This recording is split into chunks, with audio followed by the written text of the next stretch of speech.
جب وہ یونا کو جو طوفان سے بے خبر جہاز کے اندر اس کے پیندے یا سب سے نچلی تہ میں سو رہا تھا، اسے بھی اٹھا کر کہتے ہیں کہ تو بھی اپنے معبود کو یاد کر۔ اس سے پہلے وہ یونا کے خدا کو جانتے نہ تھے۔ جب وہ یونا کے کہنے کے مطابق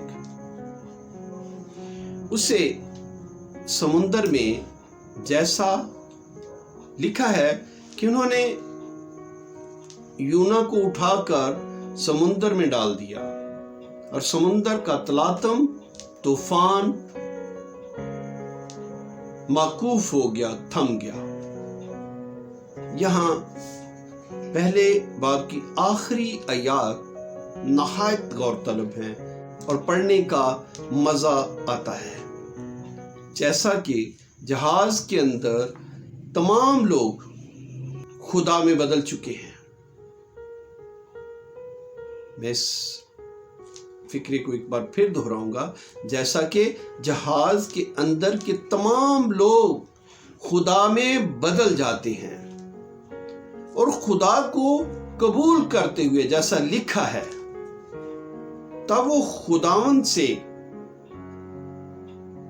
بہت ڈر گئے اور انہوں نے اس خدا کے حضور قربانی گزرانی اور منتیں مانی۔ اس کے بعد یونا نبی کو مچھلی جو نگل جاتی ہے، اور یونا بے نعمتی کی دعا، بہت سے لوگوں کا خیال ہے کہ یہ دعا جو ہے وہ یونا نبی نے مچھلی کے پیٹ میں کی تھی، یا یونا نبی نے مچھلی کے پیٹ میں کی جانے والی دعا ہے، لیکن میں اسے تھوڑا سا اختلاف کرتا ہوں۔ میرا خیال ہے، میرا اپنا خیال ہے کہ جو دعا مچھلی کے پیٹ میں کی گئی تھی وہ یہاں نہیں لکھی گئی، اور یہ دعا مچھلی کے پیٹ سے باہر نکلنے کے بعد کی دعا ہے۔ اس کے الفاظ پر غور کرنے پر معلوم ہوتا ہے کہ وہ مچھلی کے پیٹ سے باہر آنے کے بعد خدا کا شکر ادا کرتا ہے، اور دوسری بار خداوند خدا کا کلام یونا نبی پر نازل ہوا کہ اٹھ اس بڑے شہر نینوہ کو جا اور وہاں اس بات کی منادی کر جس کا میں تجھے حکم دیتا ہوں، اور اس سے اس بات سے آگاہ کر دے جس کا میں خدا تجھے حکم دیتا ہوں۔ وہ حکم کیا تھا؟ وہ آگاہی کیا تھی؟ وہ آگاہی یہ تھی کہ 40 دن کے بعد نینوہ برباد کیا جائے گا۔ اس کی منادی کا بہت بڑا موضوع یہی الفاظ رہے، یعنی جتنے دن بھی اس نے یہ منادی کی، جتنے دن بھی وہ نینوہ میں بولتا رہا، اس کا موضوع اور اس کے منادی کے الفاظ جو تھے وہ یہ تھے: 40 دن کے بعد نینوہ برباد کیا جائے گا۔ 40 دن کے بعد نینوہ برباد کیا جائے گا۔ بنی اسرائیل اور نینوہ کے درمیان کا زمینی فاصلہ جو تقریباً 800 میل تھا، اپنے اس موضوع اور عنوان کی تشریح کرنے کے لیے یونا نبی اپنے سفر کے تمام حالات و واقعات کو گواہی کے طور پر بیان کرتا ہے کہ وہ کس طرح سے خدا کے پیغام کو یہاں لے کر آتا ہے، کس طرح سمندری طوفان آیا، اسے سمندر میں پھینک دیا گیا، اور 3 دن اور 3 رات مچھلی کے پیٹ میں وہ رہا۔ اور کس طرح مچھلی نے اسے ساحل پر اگل دیا، کس طرح موت سے دوبارہ وہ زندہ ہوا، اور زندہ ہونے کے بعد خدا نے اسے نینانوہ میں بھیجا۔ اور یہ اس کی گواہی کی مہر اور اس کے پیغام کو اور زیادہ گہرے طور پر نینانوہ کے لوگوں پر اثر کرتی ہے، اور نینانوہ کے لوگ، نینانوہ کے باشندے خدا پر ایمان لائے۔ اور 3 باب کی آخری آیت میں یہ لکھا ہے، جب خدا نے ان کی یہ حالت دیکھی کہ وہ اپنی بری روش سے تائب ہو گئے ہیں، تو خدا اس عذاب سے پچھتایا جو اس نے ان پر لانے کو کہا تھا، اور اسے لایا نہیں۔ جب بھی کوئی گنہگار خدا سے معافی کا طلبگار ہوتا ہے تو خدا معاف کرتا ہے۔ 3 باب کی آخری آیت میں یہ لکھا ہے کہ جب خدا نے ان کی یہ حالت دیکھی کہ وہ اپنی بری روش سے تائب ہو گئے ہیں، تو خدا اس عذاب سے پچھتایا جو اس نے ان پر لانے کو کہا تھا، اور اس سے لایا نہیں۔ جب کوئی بھی گنہگار خدا سے معافی کا طلبگار ہوتا ہے تو خدا معاف اور رحم کرتا ہے، اور اس خدا نے تمام اسوریوں کی معافی قبول کی۔ لیکن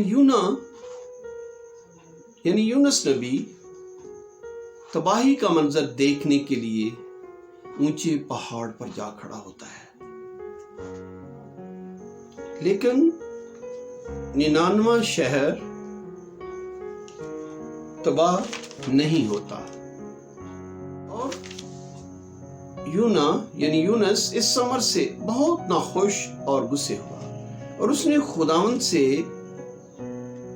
دعا کر کے کہا، اے خداوند، کیا میں نے یہی نہ کہا تھا جب میں اپنے ملک میں تھا، اور اسی سبب سے جلدی کر کے ترسیس کو بھاگا، کیونکہ میں جانتا تھا کہ تو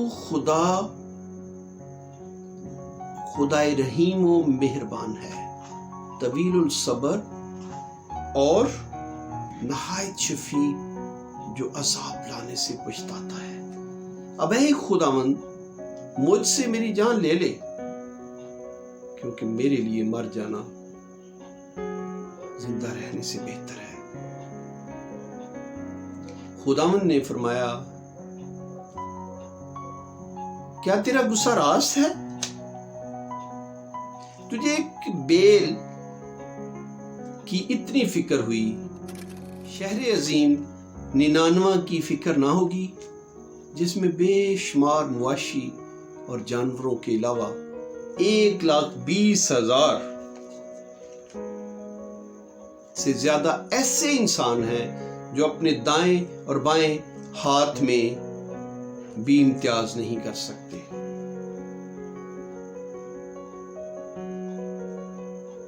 خدا کبھی بھی تباہی اور بربادی سے خوش نہیں ہوتا۔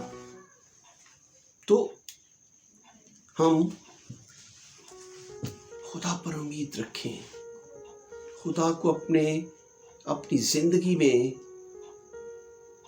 یونا کے اس پیغام کی روشنی کے ساتھ اپنی زندگی میں لیں، جیسا وہ کہتا ہے کہ 40 دن کے بعد نینانوہ برباد کیا جائے گا۔ خدا کبھی بھی تباہی اور بربادی سے خوش نہیں ہوتا۔ وہ ہماری توبہ سے خوش ہوتا ہے، وہ چاہتا ہے کہ اس کے لوگ معافی کے طلبگار ہوں، معافی مانگیں۔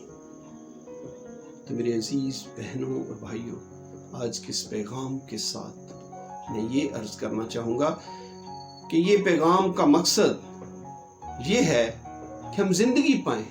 اس پیغام کو پڑھنے اور سننے والے تمام بہن بھائی جو بھی اس کو سنیں گے، میرا ایمان ہے کہ وہ زندگی پائیں گے، شفا پائیں گے، اور جو کچھ بھی ان کی زندگی میں کمی اور کمزوری ہے خدا اس سے پورا کرے گا۔ آئے ہم چھوٹی سی دعا کے ساتھ اس کا اختتام کرتے ہیں، تاکہ خدا ہم سب کو، جو بھی یہ سننے والے ہیں، جو بھی سنیں گے، ان سب کو ایک ایک کو خداوند شفا، برکت، قوت، ہمت اور خوشی، فضل اور مسا بخشے۔ پیار سے میرے ابدی ابا، تو نہایت عظیم خدا ہے، تیرے کام بڑے بڑے ہیں، تیرا جلال عجیب ہے، تیری حکمت عظیم ہے، تیرا کلام عظیم ہے، تیرا ہاتھ قوی تر ہے، اور میرے خدا تو نہایت رحیم اور عظیم خدا ہے۔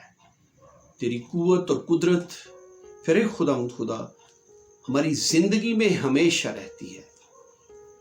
تو کسی کی ہلاکت نہیں چاہتا، بلکہ توبہ کے لیے ہمیں موقع بخشتا ہے۔ ہم تیرا شکر کرتے ہیں آج کے اس کلام کے لیے۔